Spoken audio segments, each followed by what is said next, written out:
Hey, it's Karina Reichman, and you are listening to Comes a Time with Oteilburbridge and mikefinoia.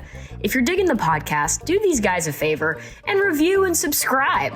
It means a lot. Be sure to follow the pod on social media, YouTube, and if you're joining for bonus episodes and exclusive content, go to patreon.com/comesatimepod and get on the bus. And now, here's Mike and Oteil.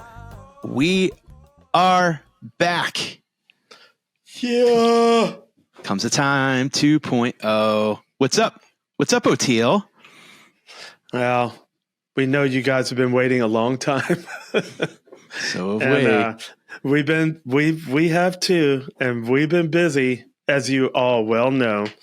But we are back, and I'm very, very excited, man. Yeah, very dude. excited. Me too. We're at our new home here at Pantheon Podcast Network. Really stoked to be a part of this family, and a lot of big plans ahead for us. And it was worth the wait. It was worth the wait. And boy, we have a lot to catch up on. We got a lot of, what a summer so far. Jesus, man. I know, it's kind of, but when you think about it, like August, when this airs, will be like 8 months. It's almost like a pregnancy. It really feels like that. Yeah, it really does. The baby's does. Here, though. Look the baby's at him. Here. It's crying and burping and farting. Yeah, the stinky baby. No, it's been an incredible summer, and it's spring, and it's just, I mean, it's just packed with stuff, man. And coming off the heels of an unbelievable Dead and Co tour. I mean, so much fun. And to kick off this podcast on the days between, can't ask for a better way, you know? Yeah, it's very meaningful, man, especially this year for all Grateful Dead fans, you know? So, yeah, it's really cool. I'm excited. So much good has been happening for all the bad, negative, wacky, curveball insanity that's going on. It's so cool to see like such really good stuff happening at the same time. Like it's just a free for all. Yeah, dude. It's kind of like, do you feel like we're all kind of just adapting to the fact that like we're straight up on the, like we're on a ball of fire right now? Like everything is just like half the country is in like record breaking heat. Yeah. Half of the country's flooded. Like everyone's angry, but it's like we're adapting. We're just figuring out like, yeah, find your happy and stay there if you could, you know? It's weird. That's it. I think even like after through the pandemic, it was good to cause everybody to stop. Now that everything's going again and it's batshit crazy, combined with that pandemic mindset of like, hey, you know what? If the world's coming to an end, I mean, for me, that's what the tour was. It wasn't like it's the last tour. I was like, let's play it like we're never going to get to play it again with anybody. Yeah. And we're never going to get to hear it again because the whole world is going to end. Like if this thing is sliding off a cliff, this is how I want to do it. So again, it gets back to our thing that we found after the pandemic of 6 months, but it was 2 months. Totally. Yeah. Yeah. And for those of you that, you know, it's interesting that like, you know, we're now approaching upwards to like 150 episodes of this podcast. And some of you may just be finding us for the first time. And if you are, welcome. Yeah. And if you're not, you know the 6 month, motif that Oteil and I have been living by, but it's really that like treat everything like we've got a half year to live and who knows what's going to happen. And unfortunately, that's kind of where legitimately we're at now in the world. I mean, I think it's where we've all been at since the beginning of human life, because you don't really know if you have more than 6 months. No. Like you could be in the best of health and 5 years old and a rock falls on your head or what, you know, like, you don't know. You don't know. So get to it, man. Yep. Like it's your life.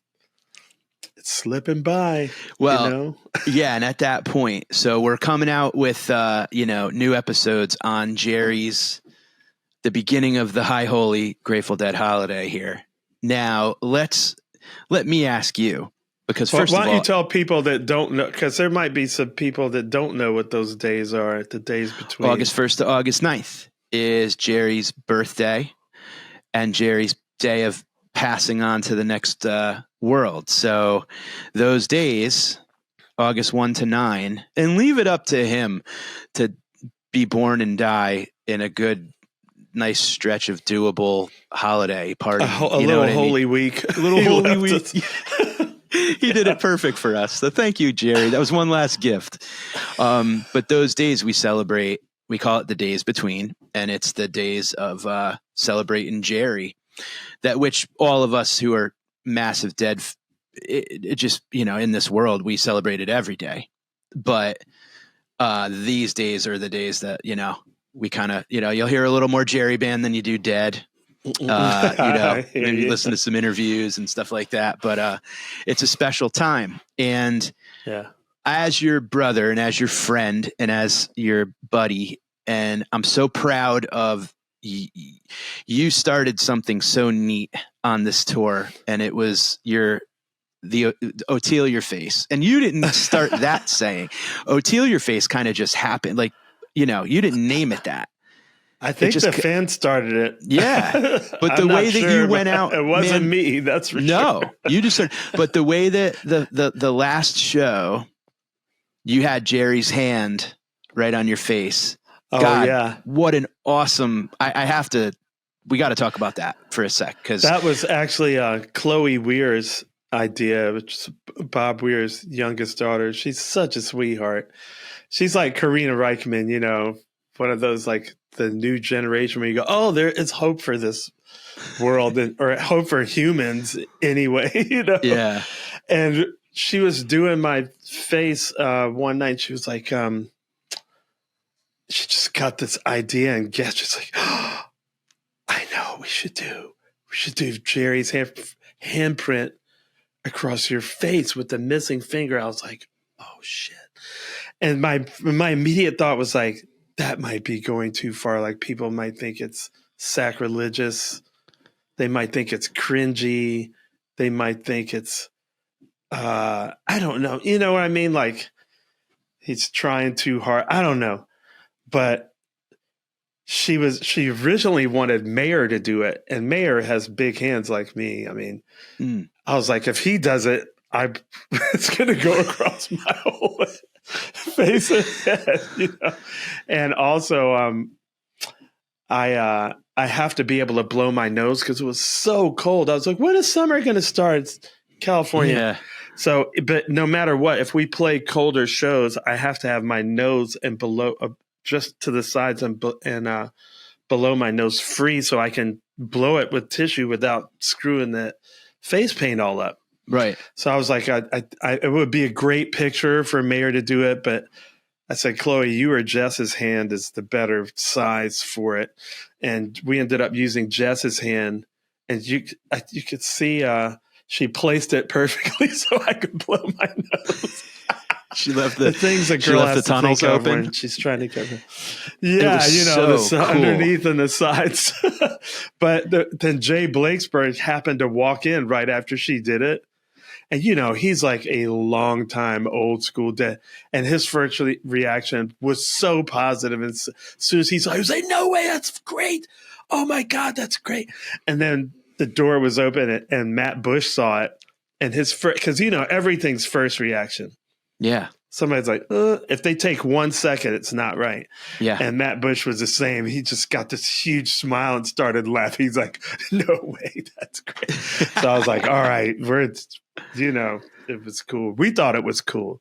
I thought it Chloe was incredible. thought it was cool. Jess thought it was cool. But, I wanted to see some reviews first. Bro, it was awesome. You didn't repeat one design on your face the entire tour, huh? It was different every single night. No, we did some variations twice or three times. We did use the same motif. Like you'll notice one time, the first time that spider web kind of comes off my eye, we were doing a lot of asymmetrical stuff. So the other side would be completely different. Yeah. And then, but that was so cool on that one side. I was like, let's just do both sides, next time. Yeah. And there was one that I got from Black Panther, the movie Black Panther that I think we've used those things on my forehead, like the trident thing on the forehead. I think we used a couple times, but then we did other variations. But it was just fun. I mean, I think we literally did a different one every night, and I'm going to do a little slideshow of all the ones from night to night, Dude, I want to ask you, there was, this tour seemed like every single show got better and better and better and better. And it was like, that was the best one. No, that was the best one. Holy shit, this was the best one. Looking back on it now, a week or so off the tour, were any of them like highlights that just stuck out for you where it was just like, holy shit, like this show was the top? Well, I think, you have highlights in the moment, but you really don't know what to think about it because everything is relative to something else. Mm-hmm. So like Barton Hall at the moment wasn't a highlight for me. Right after Barton Hall, I heard from everybody everywhere that was the best show. Like people just loved it. Yeah. And I was like, well, I thought it went great, but in my mind, you're going, okay, whenever you play a show like that, you're setting yourself up for failure because it was such a legendary show and we're not recreating the set list, which I was grateful for because that you set yourself up for even more failure doing that or more comparison. Right. Because my thing, comparison destroys contentment. So I had a high time doing that show. Right. I didn't know whether it would be looked at as a high point. It was turned out to be a much higher point in retrospect than even I was. I mean, everything's a higher point than what I think is perceived because I'm actually doing it and I feel the high from it. But I didn't know it was going to be received that well. Some are high points like Chicago because I think it was Chicago where I was like, this is making history. Like there's no question about it. Like this is historical. This is a fire that has gone out of control. People started treating me differently on the street. People are more grabby, more, a lady saw me and went, oh, and I was like, oh my God, you scared the shit out of me. Like, calm down. Jesus, I've been around for 35 years on the scene. It's just but I can't get mad or I don't feel mad. I mean, she just scared me. You're like looking behind you like, what? What is it? Exactly. Like, what? I thought, I mean, we live in a dicey world. I'm like, does somebody pull out a gun? Right. Or, should I hit the floor? That's what I'm going to do next time. So that'll be really funny. The next time somebody gasps, like just immediately go spread eagle on the floor. That's like, great. oh, I'm sorry. I thought somebody had a gun behind me. I remember one time I ran into Ethan Hawke in New York and I go, Ethan Hawke. And he goes, where? And like turned around and like, which I thought was so cool. I always remember That's a good one. I know. I got to get like a couple of responses in my holster, Yeah, a couple pocket responses. But that thing that's real and it has not stopped. A friend of mine, I got offered 3 private plane rides on this run. Not I was bad. like, this is different. But that stuff didn't happen. And now all of a sudden it's like 3 private plane ride offers in 2 weeks. Yeah, well. Right. We were out for 2 months. I was like, I told Jess, I was like, you can't put this toothpaste back in the tube. Like, this is different. No, this was different. I need a bodyguard, man. That's what I kept saying for about the second month. I was like, I need a freaking bodyguard, dude. I can't go through the lobby. I mean, even if I stay in the hotel, I got to go to the gym. I got to go to the lobby. I got to go to the restaurant. So nobody tells you if you achieve a certain level of fame, there's 2 handcuffs put on you and you're trapped in your room. Right. which is why so many musicians do drugs. That was Jerry's whole thing. Yeah. He couldn't leave the room. This too, that never happened before to me. The fever pitch was so high that when I was not on stage, it was really hard to come down, even days off. Yeah. Because I walk out of my room like we were in Arizona. And so it's a resort out in the middle of nowhere, right? And we are, I go to the restaurant to eat breakfast, and all the other people in this resort, which is small, are all deadheads. Yeah. Every last one of them. Yeah. And they are really like their energy level when they see me and they know we're there. They see our tour buses, so they know we're there. So I walk out and already I'm getting hit by the energy. I hadn't even seen anybody. Right. And it's like you feel like a rabbit having to run across an open field with a bunch of eagles. Yeah, and hounds and stuff, right? It's literally cat and mouse. Yeah, and so that energy level doesn't come down on days off. Right.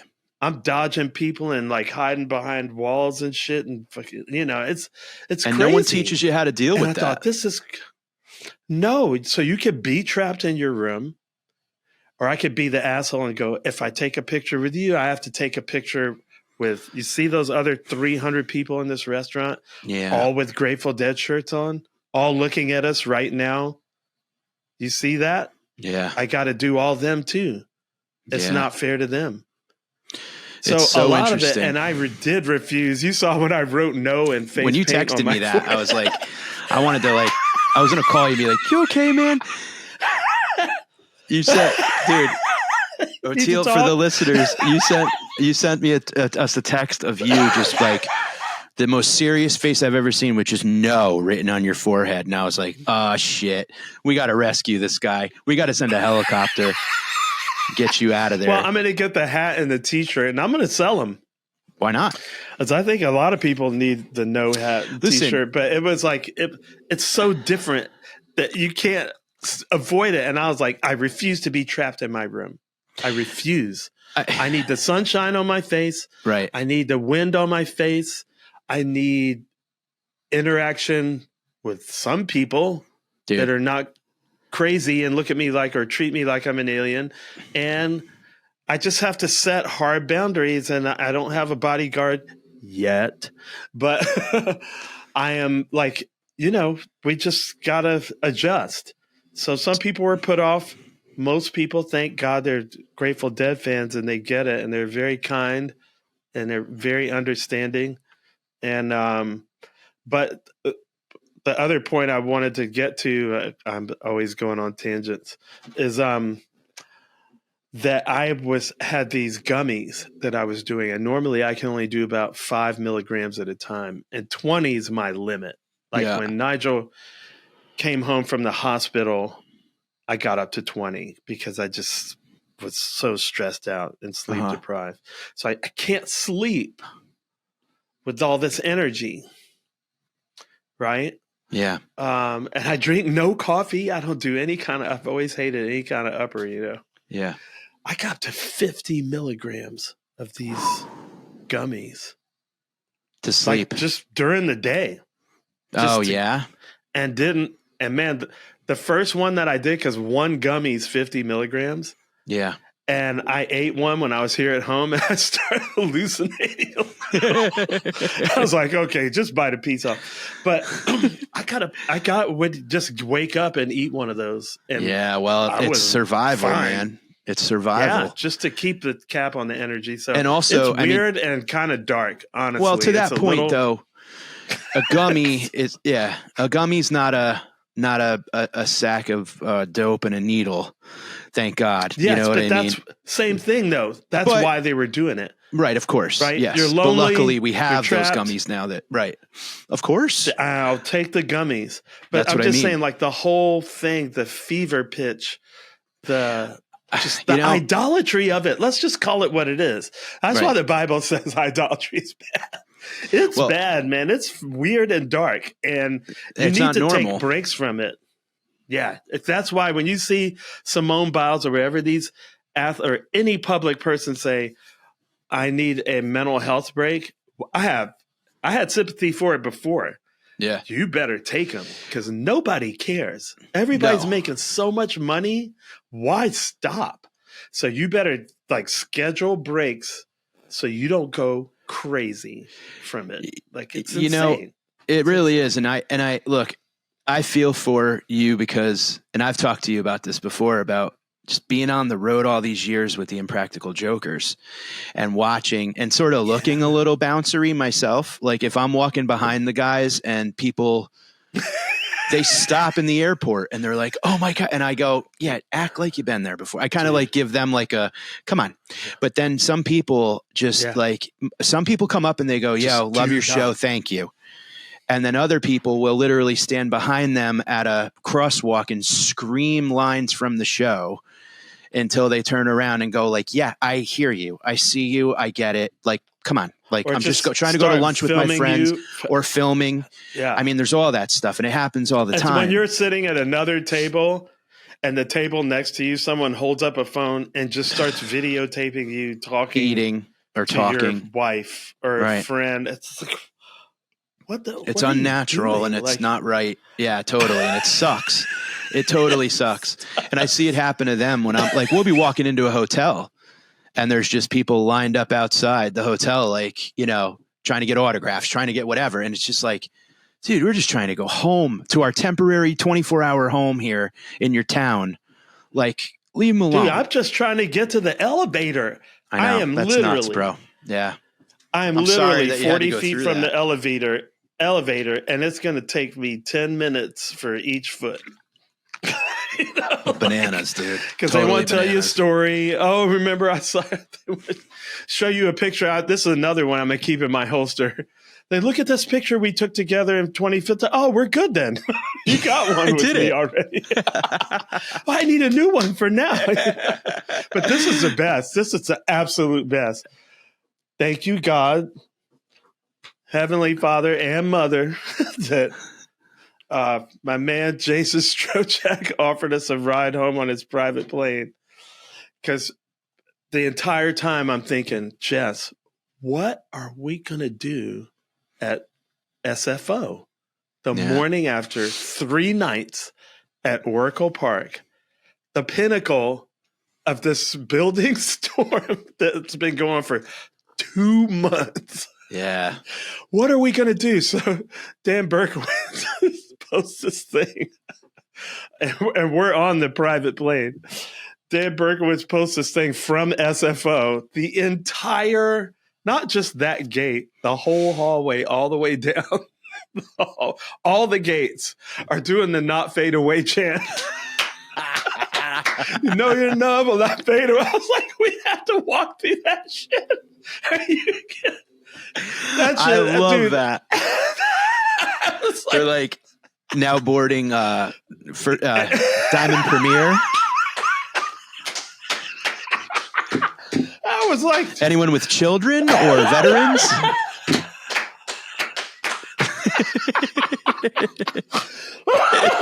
So I was about as good as the audience. I know. Seriously, that's tough. Just thinking about that airport. Imagine if you, man, I've had to, it made me think of a time where, and like I said, I sometimes have to like step into, and they don't ask me to, but sometimes I just become mother hen when I'm on the road with the guys, or even with you. Like, I don't know, like when we went and got breakfast, and I just remember being like, oh man, if anybody bothers him, I'm going to have to just be like, guys, leave him alone. I don't know why. I just have that inherent thing, you know, just the asshole. And you're the man for the job too. You got that big build where my friend Arthur does that for me. And he just basically goes blank in the face, and it just puts out a vibe, and it works. I could do that. I could do it. Yeah, 100%. I think I do it to my family sometimes, and I don't even know it. But I was in the airport with one of the jokers, and we were on the road doing a tour, and I forget what airport it was, but this kid comes from behind. Oh, it was maybe Denver or Tulsa or something. And we're getting onto those, those walkways that move, like the walking. Yeah. the moving sidewalk. We're getting onto it, and it's me, this dude Mark, and Joe, and this kid comes running up. And he goes, "Is that Joe Gatto? Is that Joe Gatto?" And I go, "Come on, dude. We just got off the plane. Can you leave him alone?" And it turned out to be the tour manager, but I never met him yet. So they turn around and they're like, "Oh, Nico, what's up, baby?" And I felt like such a piece of shit, Oteil. And he's like the nicest kid. I love him. We're like super tight now. But I was like, dude, I almost like turned around and went right back to the gate and was like, "I'll just fly home. I don't need to be like," I was too much of a dick right off the bat. But I was just like, and then I pulled him aside and I was like, "Dude, you really have to forgive me." And he was like, "No, I love it." He's like, "That was awesome." He goes, "You weren't a dick." He's like, "I came in hot on purpose. He's like, "I'm a big fan of you. I just never met you and whatever." But I was like, "All right, buddy, come on, ease up, leave him alone. You just got off the plane, let him piss and get a coffee." But it was just like, I get that. Because sometimes my bodyguards have done that where they're like, and they're not mean, but they just cut everybody off.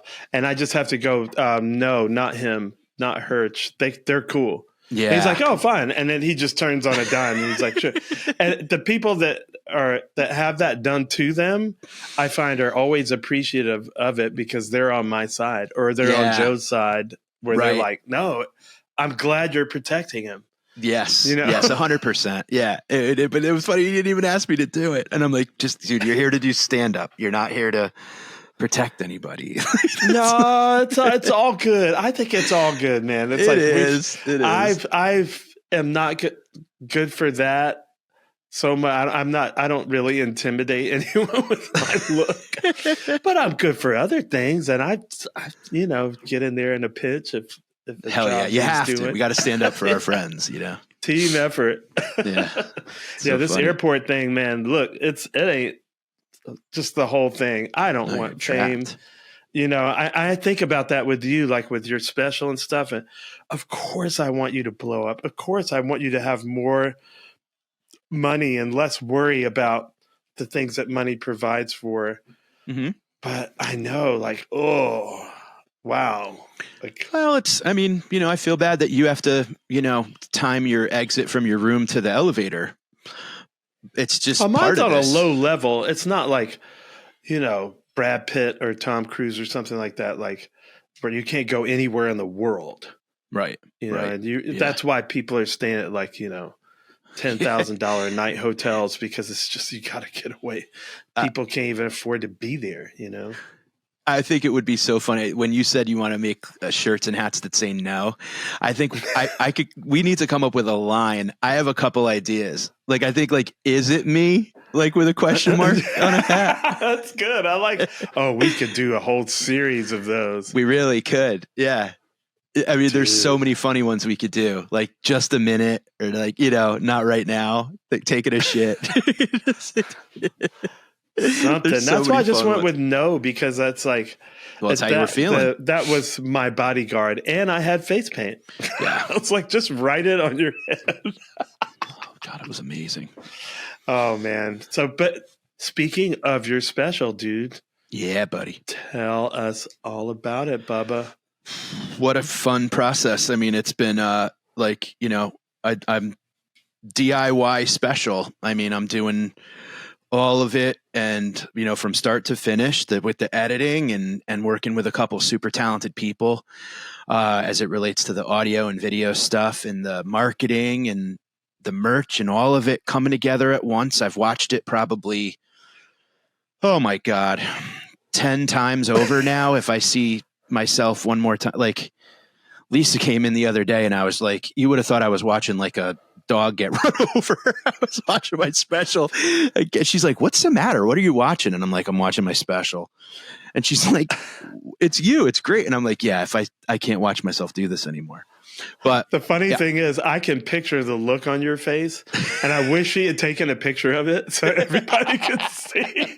I don't want anybody seeing that face. I don't want anybody seeing it. That's my mug of coffee face, Jay would call it.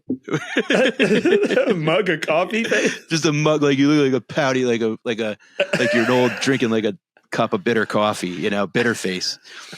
But it's just so funny that I'm loving the process, and I've it's so neat to see this, and it's probably going to drop, I'd say like mid-September. And, Nice.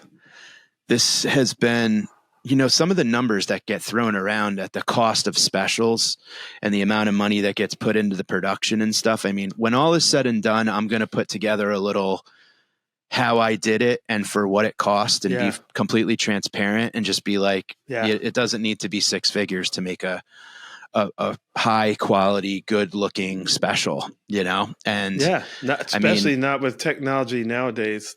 Dude, I know the material and the performance need to be good. That's right. What it needs. And the energy and the people, man, everybody that was, and I've always been someone who loves, the crew. I love, if I'm backstage at a show, I'm honored to always like meet people that work building the stage or doing the lights or work in security. Like, I love the process of it. You know what I mean?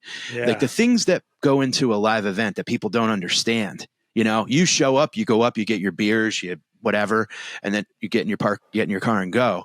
There's a whole team of people that are there at 2:00 building that stage, breaking it down at midnight. And like, I love that stuff.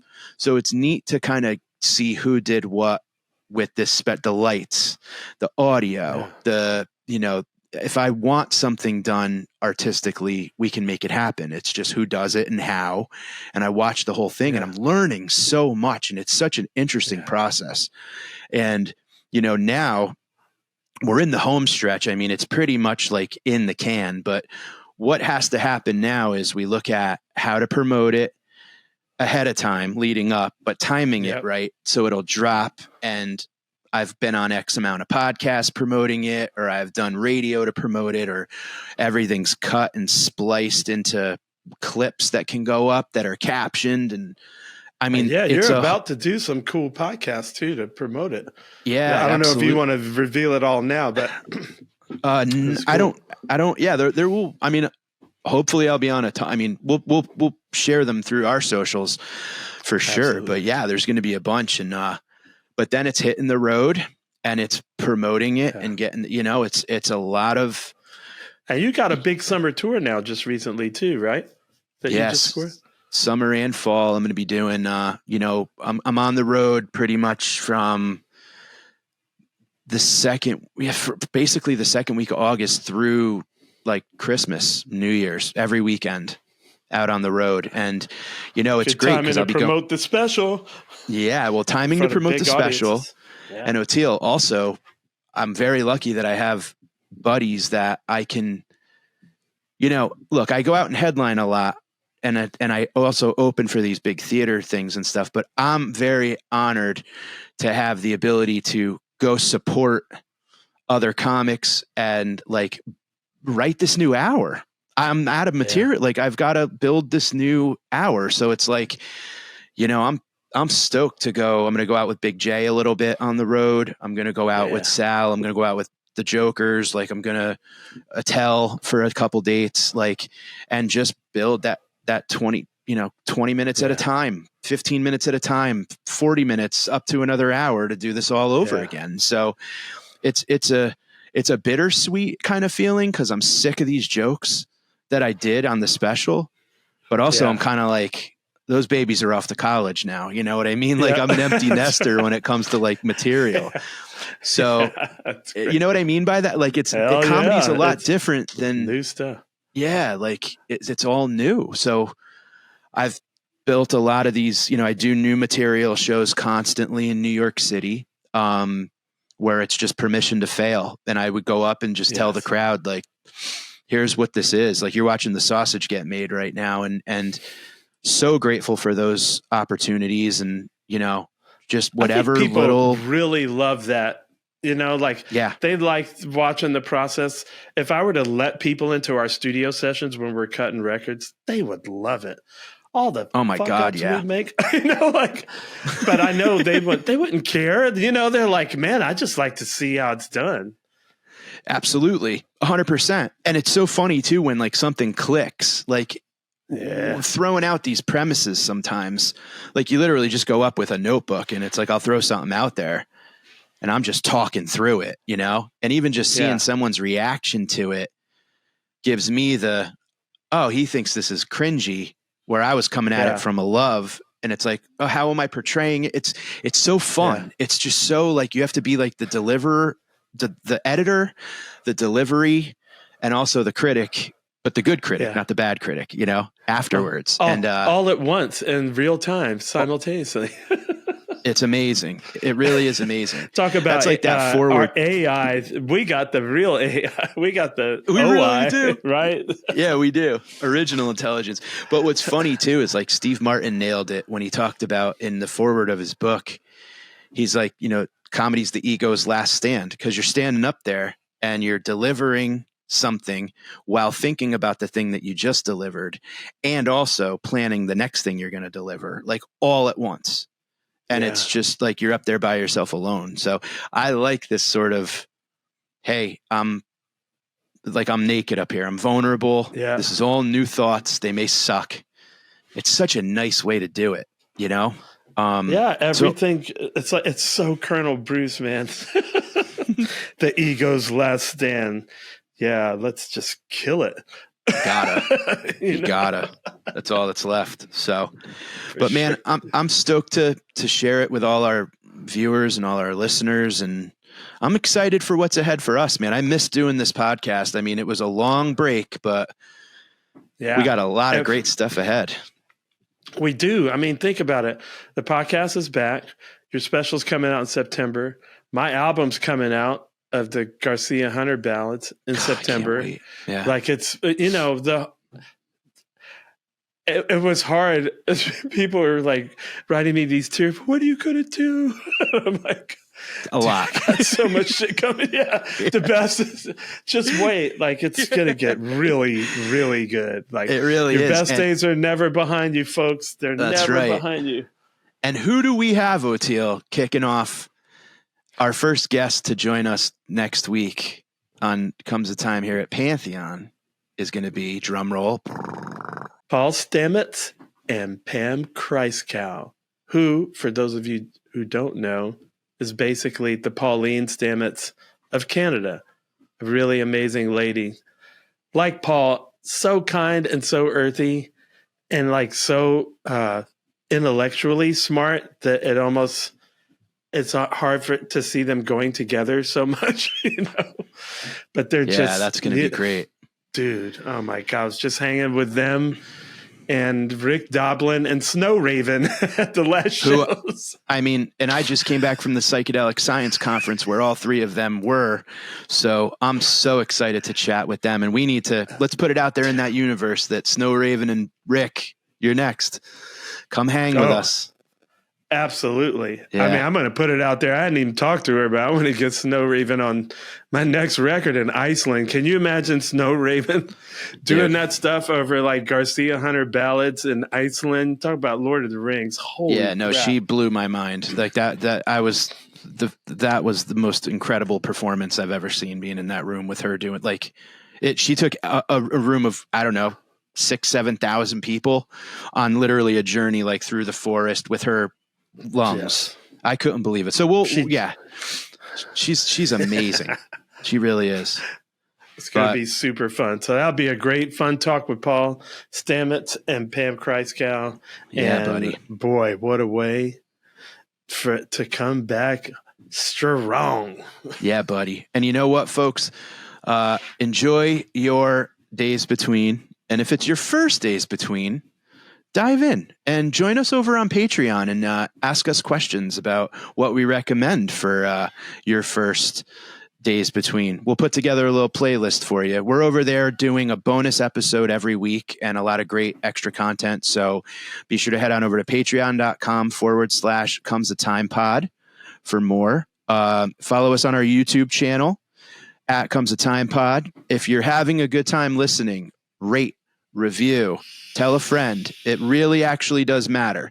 Just give us a 5-star rating and a great review, and follow Oteil and follow me, and come see us live. And we got a lot of great stuff planned for you. So thank you guys. Thanks to Pantheon for making a little room in your nest for us two little birds. And we'll catch you guys on the flippity flop. We're back.